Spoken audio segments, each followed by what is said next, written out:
नमस्कार। आज के इस खास विश्लेषण में हम सीधे उस मुद्दे पर बात करेंगे जिसने हाल ही में सबको झकझोर कर रख दिया है।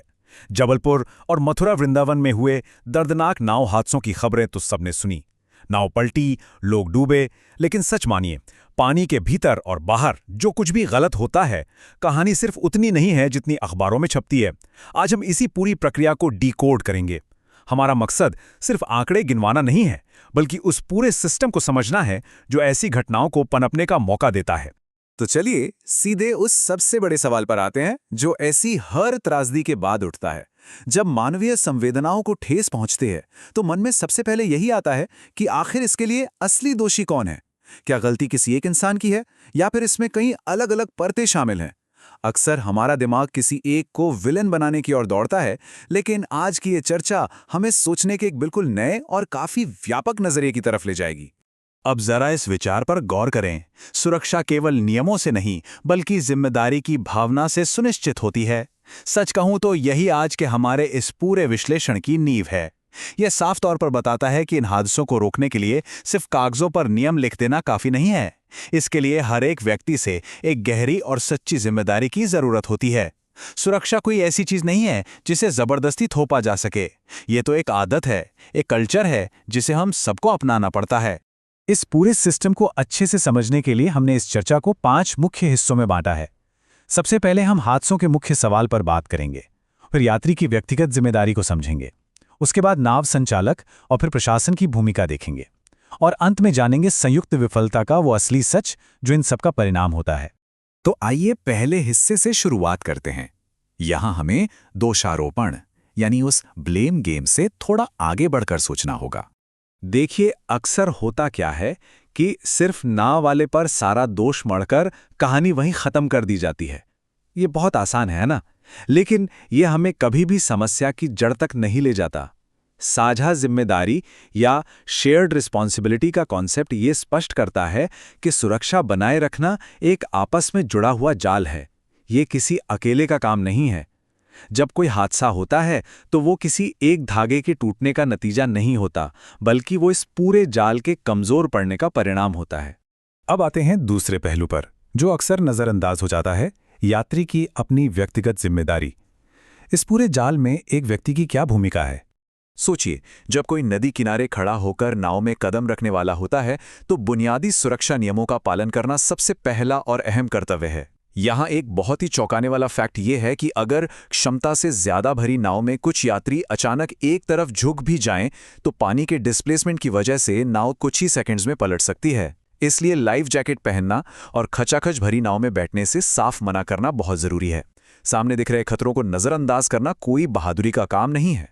और अगर स्पष्ट खतरों को अनदेखा किया जाता है तो ये लापरवाही सिर्फ एक छोटी सी भूल नहीं रह जाती, ये एक कंट्रीब्यूटिंग कॉज यानी सहायक कारण बन जाती है। इसका सीधा सा मतलब ये है कि उस हादसे की आंशिक जिम्मेदारी उस व्यक्ति पर भी आ जाती है। सुरक्षा की शुरुआत तो हमेशा खुद से ही होती है।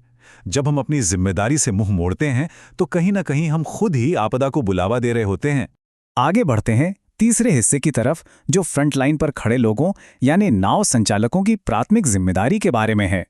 इसमें कोई शक नहीं कि नाव के मालिकों और संचालकों के कंधों पर सुरक्षा का सबसे भारी बोझ होता है। आखिरकार उनके हाथों में सीधे तौर पर कई लोगों की जान होती है। उन्हें नाव की क्षमता का कड़ाई से पालन करना ही चाहिए और हर एक को लाइफ जैकेट देनी चाहिए। इसके साथ ही बदलते मौसम और यमुना या नर्मदा जैसी नदियों के अचानक बढ़ने वाले जल स्तर पर लगातार नजर रखना उनके काम का एक बेहद अहम हिस्सा है।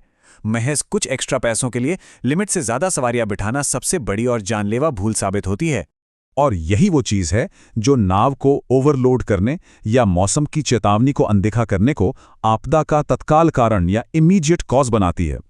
जब ये नियम टूटते हैं तो समझ लीजिए कि यही वो चिंगारी है जो पूरी त्रासदी को भड़का देती है और हादसे को अंजाम देती है। अब बात करते हैं चौथे पहलू की। ये है प्रशासन की मूल जिम्मेदारी और उस पूरे सिस्टम की निगरानी। देखिए, प्रशासन का काम सिर्फ वातानुकूलित कमरों में बैठकर नियम बना देने से खत्म नहीं होता। उन नियमों का सख्ती से पालन करवाना, नावों की रेगुलर चेकिंग करना, लाइसेंस की सही प्रक्रिया अपनाना और एक एक्टिव आपातकालीन रेस्क्यू सिस्टम तैयार रखना बहुत जरूरी है। बात बहुत सीधी है, अगर नियम बनाए गए हैं तो उनका असर जमीन पर भी तो दिखना चाहिए। अब इस अहम बात को जरा गहराई से समझते हैं। जब प्रशासन की तरफ से ढिलाई होती है और संचालकों को बिना किसी डर के नियमों को तोड़ने की छूट मिल जाती है, तो यही कमजोर मॉनिटरिंग त्रासदी का असली रूट कॉज यानी मूल कारण बन जाती है। ये पूरी तरह से एक सिस्टम का फेलियर है। अगर प्रशासन की नज़र पैनी हो और चेकिंग सख्त हो, तो क्या कोई संचालक ओवरलोडिंग करने की हिम्मत कर सकता है? बिल्कुल नहीं। चलिए अब इन सभी कड़ियों को जोड़ते हैं और पांचवें हिस्से यानी इस संयुक्त विफलता के असली सच को सामने लाते हैं। ये सारी बातें मिलकर एक जानलेवा चेन रिएक्शन बनाती हैं। शुरुआत होती है यात्री की असावधानी से, वो नाव संचालक की लापरवाही और ओवरलोडिंग से मिल जाती है, और इन दोनों को बढ़ावा मिलता है प्रशासन की कमजोर निगरानी से। जब ये तीनों एलिमेंट्स एक साथ जुड़ते हैं तो ये कोई संयोग नहीं रह जाता, ये सीधे तौर पर एक विनाशकारी दुर्घटना में तब्दील हो जाता है। अगर हम इसे एक गणित के फॉर्मूले की तरह देखें तो ये साफ तौर पर साझा जिम्मेदारी का एक सटीक समीकरण है।